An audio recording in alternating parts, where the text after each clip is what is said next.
তুমি জানো তুমি পাবে না, কিন্তু তবুও তুমি লড়ে যাচ্ছ, তুমি প্রত্যেকটা বাধা অতিক্রম করে যাচ্ছ। তার এমন একটা সময় আসছে তুমি ক্লান্ত বোধ করছো, কিন্তু তবুও তোমার প্রচেষ্টা ছাড়ছো না। সেই প্রকৃতির একটা মানুষ আছে। Lesson 9 the north ship, Philip লার্কিনের লেখা। বিষয়টা এই কবিতাটা লেখা হয় 1943 সাল থেকে 1944 সালের মধ্যে, এবং পাবলিশ করা হয় 1945 সালের। তাহলে এখানে আমরা প্রথমেই জেনে নেই, এখানে তিনটে জাহাজের কথা আমরা খুঁজে পাবো। তিনটে জাহাজকে আমাদের মানুষের জীবনের সঙ্গে তুলনা করা হয়েছে। তাহলে যদি আমরা এখানে ডায়াগ্রাম তৈরি করি, যদি এইরকম ভাবে আমাদের এটা কি নর্থ, ইস্ট, ওয়েস্ট, আর এটা হচ্ছে সাউথ, এই যে চারটে দিশা, এই চারটে দিশায় কিন্তু আমরা আমাদের আমরা ঘুরে বেড়াই, বা আমাদের মনের বাসনা বলতে পারো বা আকাঙ্ক্ষা বলতে পারো, কিন্তু এই চার দিশার মধ্যে সীমাবদ্ধতা। তা আজকে কবিতারও যে তিনটে থ্রি শিপ বলতে কি বোঝানো হচ্ছে? তিনটে জাহাজ। এই তিনটে জাহাজকেও আজকে এই চারটে দিশার মধ্যে তিনটে দিশাই কিন্তু মানে তাদের বাণিজ্য সূত্রে হোক, তাদের কর্মসূত্রে হোক, তারা গেছিল, এবং যাওয়ার ফলে কি কি হয়েছিল, মানে কি সমস্যার সম্মুখীন হয়েছে, বা কে ব্যবসা বাণিজ্য ভালো করতে পেরেছে, সেটা কবিতার মধ্যে আমরা জানতে পারবো। এবং কবিতার শেষ পর্যন্ত তোমরা দেখো, কবিতার শেষে এই কবিতাটা আমাদের মানুষের জীবনে কতটা ওতপ্রোতভাবে জড়িত, সেটা আমরা শেষের দিকে তোমাদের আলোচনা করব। এছাড়া প্রত্যেকে টেক্সট বই নেবে। আমি কবিতার বিষয়বস্তুগুলো খুব সুন্দর করে বলবো, ওয়ার্ডের মিনিং গুলো বলবো, আর সব থেকে গুরুত্বপূর্ণ যেটা, সেটা হচ্ছে এখান থেকে কি কি প্রশ্ন হতে পারে সেটাও আমরা কিন্তু উল্লেখ করব। তাহলে এখানে কটা জাহাজের কথা বলা হচ্ছে? 3 শিপ, তাই না? এখানে কটা জাহাজ বলো তো? নর্থ শিপে কটা জাহাজের কথা বলা হচ্ছে? 3 শিপ। কেন কবিতাটা নর্থ শিপ, সেটা আমরা শেষের দিকে এসে আমরা নিজেরাই বুঝতে পারবো। তাহলে তিনটে যে জাহাজের কথা বলা হচ্ছে, সেটা হচ্ছে প্রথম যে জাহাজটা, প্রথম যে জাহাজটা, ধরো প্রথম জাহাজটা কোন দিকে গেছিল? এটা হচ্ছে ফার্স্ট। প্রথম জাহাজটা ওয়েস্টে গেছিল। দ্বিতীয় যে জাহাজটা ছিল সেটা হচ্ছে কোথায় গেল? এটা ইস্টে গেছিল, এটা হচ্ছে সেকেন্ড। আর তৃতীয় নম্বর জাহাজটা কোথায় গেছিল? এটা হচ্ছে নর্থে। এবং এই তিন দিকে যাত্রা করার পর কি হলো? তিনটে জাহাজ তিন দিকে বাণিজ্যের উদ্দেশ্যে বেরিয়ে গেছে। ধরো, তার এই বাণিজ্যের উদ্দেশ্যে তিনটে বার হওয়ার পর কি হয়েছিল সেটা আমরা কবিতার মধ্যে পাবো। তাহলে কবিতার শুরুতেই কবি বলছেন কি, দেখো, বলছে I saw 3 ships go sailing by.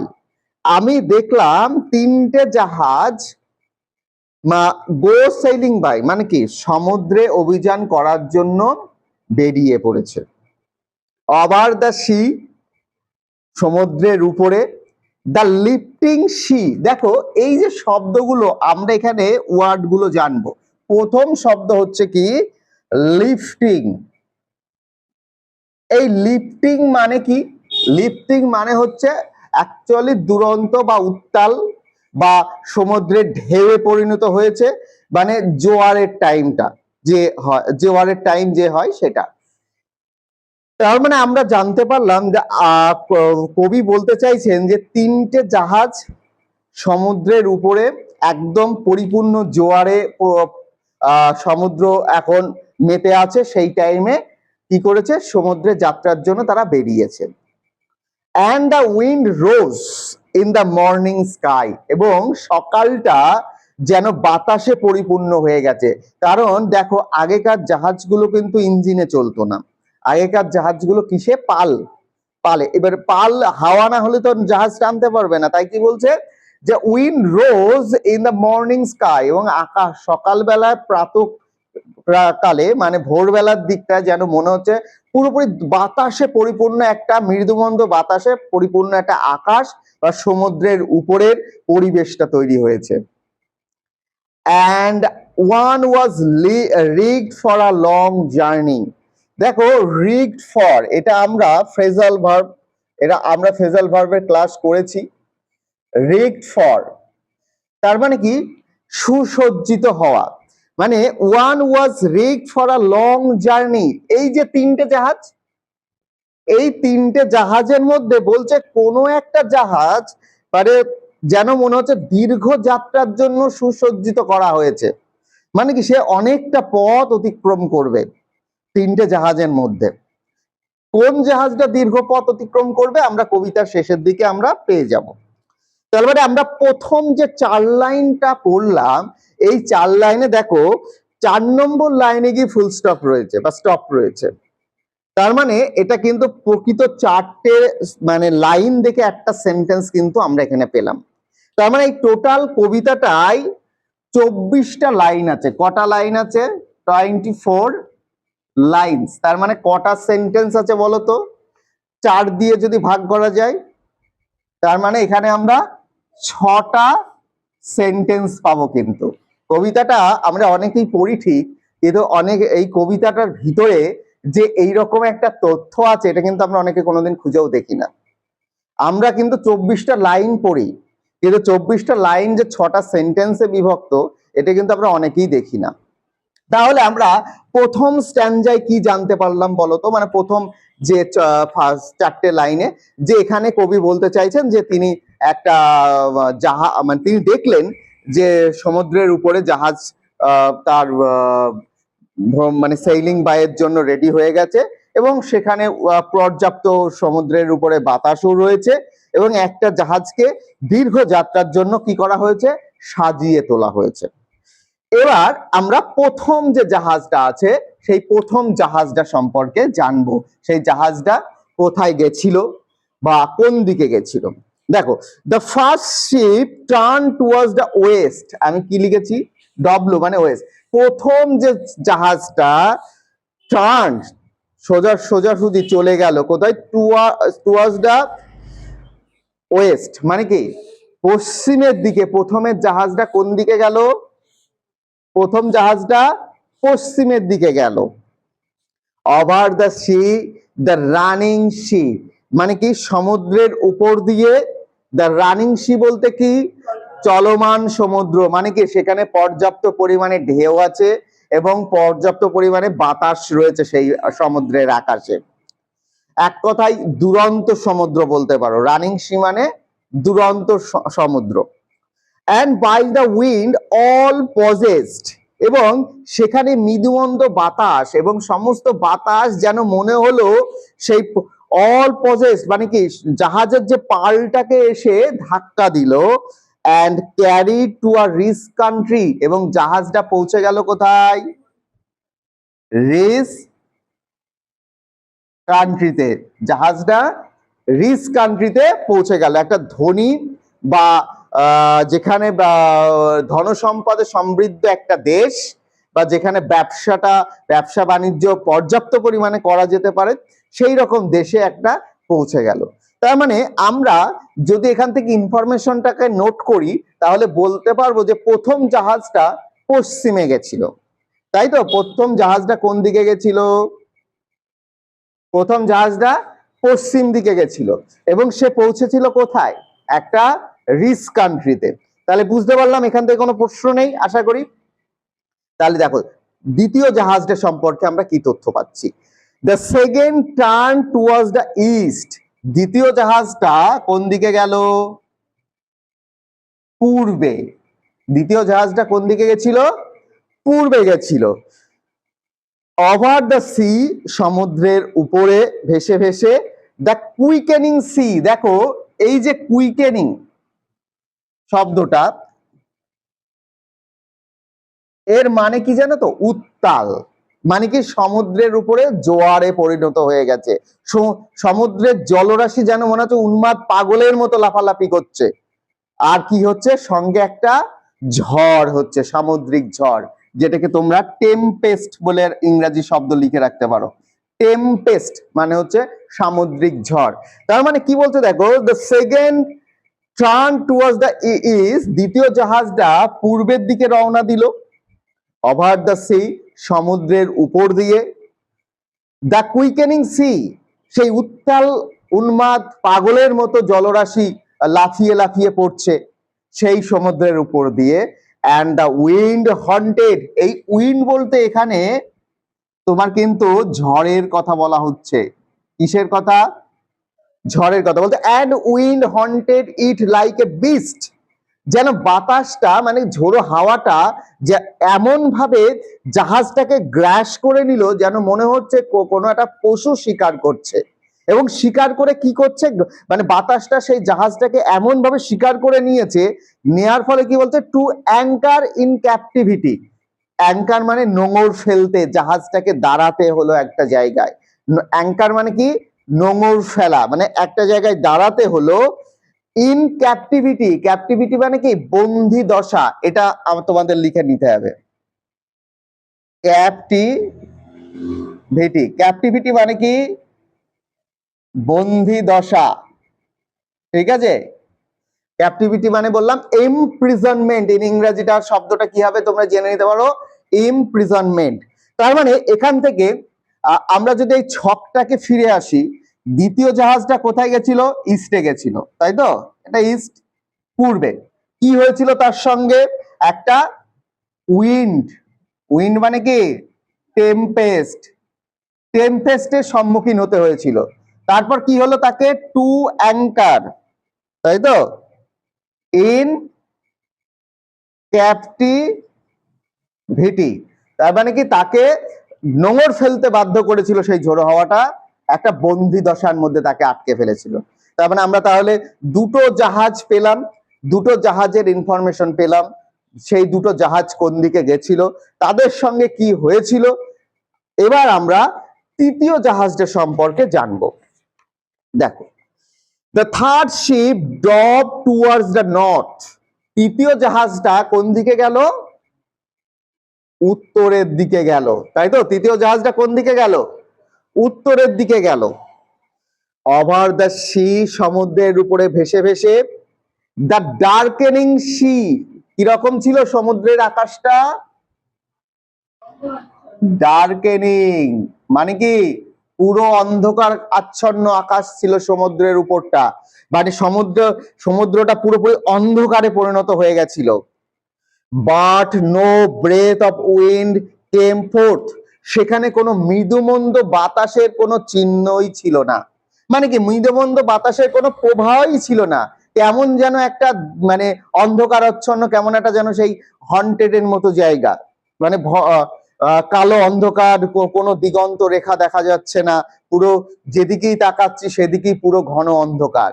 সেখানে কোনো বাতাসও নেই যে পর্যাপ্ত বিন্দুবন্ধ বাতাস, মানে এই যে বলেছে breath, no breath of wind came forth, মানে কোনো মৃদুবন্ধ বাতাসের বায়ু প্রবাহ সেখানে নেই। অ্যান্ড দ্য ডেক্স, ডেক্স বলতে কি? ওই যে জাহাজের যে পাটাতন, মানে যে জায়গাটা খোলা থাকে জাহাজের, সেই ডেক শোন ফ্রস্টিলি, যেন দেখে মনে হচ্ছে তার উপরে তুষার জমে চকচক চকচক করছে, তাই তো?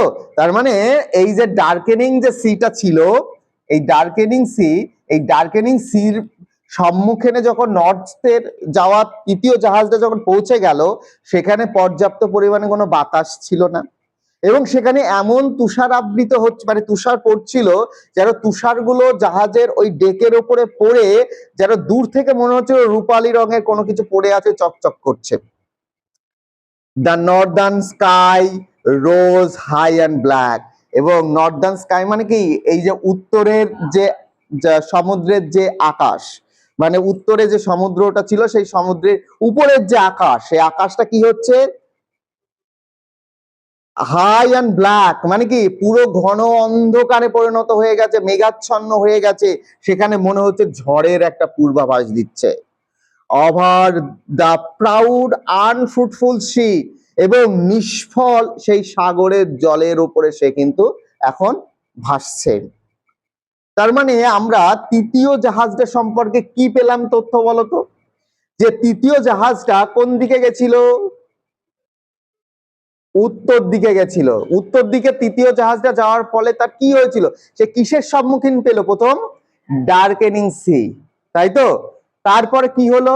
ফ্রস্ট, তুষারাবৃত, এবং আকাশটা পুরোপুরি কি ছিল? ঘন অন্ধকার মেঘে পরিণত হয়ে গেছিল, লাইক এ পুরো সাইক্লোন টাইপের, টাইফুন বা টর্নেডো যেটা হয়।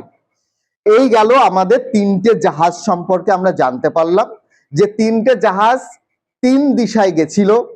সেই তিন দিশায় যাওয়ার পর তিনটে জাহাজের সঙ্গে কি কি হয়েছিল, আমরা এই ছকটাকে যদি মনে রাখতে পারি, তাহলে আমাদের সমস্ত প্রশ্নের উত্তর কিন্তু এখান থেকে চলে আসবে। তার মানে আমি তোমাদের বলতে পারি যে খাতায় বা কোনো একটা জায়গায় এই ডায়াগ্রামটা তোমরা কিন্তু নোট করে রাখতে পারো, এটা কিন্তু একটা ভীষণ উপকারী হবে তোমাদের পরীক্ষার ক্ষেত্রে। এবার চলো আমাদের কবিতার শেষ অংশে কি বলছে দেখি। ও যে east and West ships came back, তার মানে কি? এই যে প্রথম জাহাজ, ইস্টে মানে কি?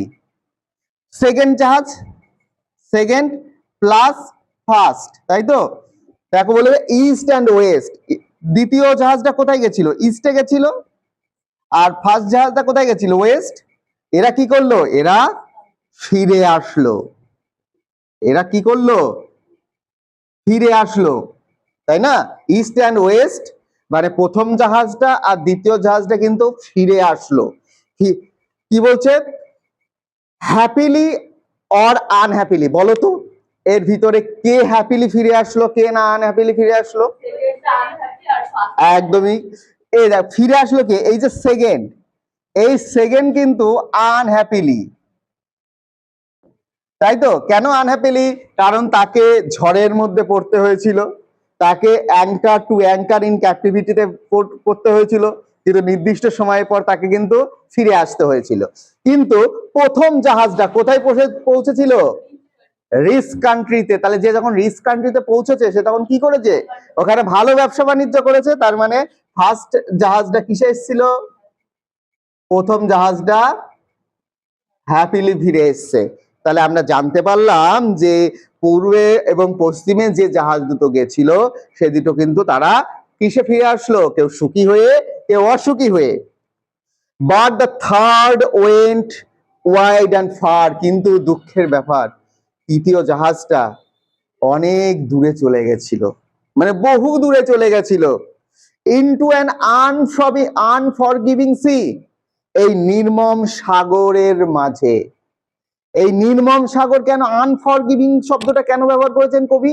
কারণ দেখো এই দুটো জাহাজের ক্ষেত্রে যে সমুদ্রটা ছিল বা সমুদ্রের পরিস্থিতিটা ছিল, তারা কিন্তু সুখে অসুখে হোক যাক বাড়ি ফিরতে পেরেছে। কিন্তু তৃতীয় জাহাজটা এমন একটা জায়গায় গিয়ে পৌঁছে গেছে সেখান থেকে সে বাড়ি আর ফিরতে পারছে না। তার মানে কি? সে তো দিশাই খুঁজে পাচ্ছে না যে আমাকে কোন দিশায় যেতে হবে। তার জন্য এখানে আনফরগিভিং এর কথা বলা হচ্ছে। কিরকম? আন্ডার এ ফায়ার স্পিলিং স্টার, যেন মনে হচ্ছে আগুন ছড়া উল্কাপাতের নিচে পৌঁছে গেছে। মানে কি? উত্তরে যেতে যেতে যেতে যেতে এমন একটা জায়গায় পৌঁছে গেছে সেখানে যেন মনে হচ্ছে শুধু উল্কাপাত হচ্ছে, মানে আগুন ঝরা উল্কাপাতের নিচে সে যেন নিজেকে পৌঁছে গেছে। And it was rigged for a long journey, এবং এই জন্যেই এটাই ছিল সেই জাহাজের কাছে সব থেকে দীর্ঘ যাত্রার সুসজ্জিত একটা মুহূর্ত। তাহলে আমরা কবিতার শুরুর দিকে দেখো পড়েছিলাম যে and one was rigged for a long journey, একটা জাহাজকে তৈরি করা হয়েছিল বা সাজানো হয়েছিল দীর্ঘ যাত্রা করার জন্য। তার মানে আমরা কবিতার শেষের দিকে কি পেলাম? It was rigged for a long journey, এবং এই জাহাজটাকেই তৈরি করা হয়েছিল বা সাজানো হয়েছিল, গোছানো হয়েছিল কিসের জন্য? দীর্ঘ যাত্রার জন্য। তাহলে আমরা কবিতাটা বুঝতে পারলাম। তাহলে কবিতার নামটা নর্থ শিপ কেন হলো এবার আমি একটু বলি। কেন নর্থ শিপটা হলো বলো? কারণ দেখো দুটো জাহাজই কিন্তু তার গন্তব্যে পৌঁছে, আবার কেউ না পৌঁছে সে কিন্তু তার আবার নিজের জায়গায় ফিরে এসেছিল। কিন্তু তৃতীয় যে জাহাজটা গেছিল উত্তরে, সে কিন্তু কি? সে কিন্তু আর ফিরে আসতে পারেনি, সে নিজেকে হারিয়ে ফেলেছে। তার জন্য এই তৃতীয় জাহাজের বিষয়টাই আমাদের কিন্তু এই কবিতার আলোচ্য সবথেকে কেন্দ্রীভূত জায়গা। তার জন্য কবি ফিলিপ লার্কিন এই কবিতাটার নাম নর্থ শিপ রেখেছেন। আচ্ছা, এই যে কবিতাটা আমরা পড়লাম, এই কবিতার সঙ্গে আমাদের শুরুর দিকে তোমাদেরকে বলেছিলাম যে মানব জীবনের একটা সময়ের তুলনা করা হয়েছে বা সংযুক্ত করা হয়েছে। কেন? দেখো, আমাদের এই পৃথিবীতে 3 রকমের মানুষ আছে। কি রকম? এক প্রকার মানুষ আছে যারা যা চাই তাই পেয়ে যায়, তাই না? দেখবা আমরা এই অনেক সময় যা চাই তাই পেয়ে যাই, আবার অনেক সময় দেখি যা চাই তা কিন্তু পাই না। আবার অনেক সময় যা চাই সেটা পেতে গিয়ে আমাদের অনেক বাধার সম্মুখীন হতে হয়। সেই বাধা কাটিয়ে কাটিয়ে কাটিয়ে যে কাটিয়ে যায়, একটা বাধা কাটায় আর একটা বাধা আসে, এই কাটাতে কাটাতে কাটাতে একটা দীর্ঘ সময় চলে যায়। তার মানে ফিলিপ লার্কিন বলতে চাইছে যে এই কবিতার মধ্য দিয়ে টোটাল মানব জাতিকে একটা শিক্ষা দিতে চাইছে যে যে সহজে পেয়ে যায় সে পাক, সে সে হচ্ছে কি হ্যাপি, তাই তো? যে সহজে পাই না, আমি একটা কোনো কাজ করতে যাচ্ছি, সেই জায়গায় আমি পাচ্ছি না, বাধা পাচ্ছি, আমি ছেড়ে দিয়ে চলে আসলাম সেই কাজ, সে জীবনে অসুখী। আর এক প্রকৃতির মানুষ আছে, তুমি জানো তুমি পাবে না, কিন্তু তবুও তুমি লড়ে যাচ্ছ, তুমি প্রত্যেকটা বাধা অতিক্রম করে যাচ্ছ। তার এমন একটা সময় আসছে তুমি ক্লান্ত বোধ করছো, কিন্তু তবুও তোমার প্রচেষ্টা ছাড়ছো না।